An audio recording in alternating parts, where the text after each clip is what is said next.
I'm out here in the nice state of Washington, woods all alone. Hear the water running down there, mossy covered woods, just great. So here's a tip for you. When you transport your SD cards, you want to protect them. And how do I do that? I use this plastic container you can buy off Amazon for just a couple dollars. And I like this because it holds 12, and I usually carry a bunch of these with me in my pack and or even in my pocket. And I like these because they're see-through also. Uh, if I see lettering like 16 gigabytes or 32 gigabytes, that tells me that that SD card's ready to go in the camera.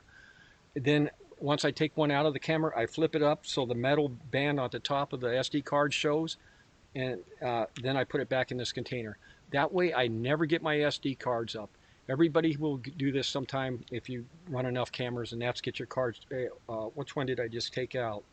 So to save yourself some time and heartache, all you need to do is get a clear and get used to a certain pattern that you don't get your cards mixed up, and that's a way to protect it.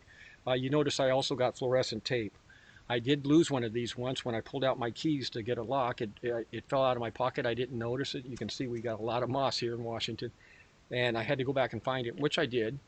But I said, "Ooh, wonder if I dropped it somewhere else while I was walking in or out, or somewhere else that I would have been more difficulty, not at the camera location." I said, a way to prevent me from losing it, I put this fluorescent tape on a couple of the boxes. That's a great tip for any kind of small item you carry out in the woods.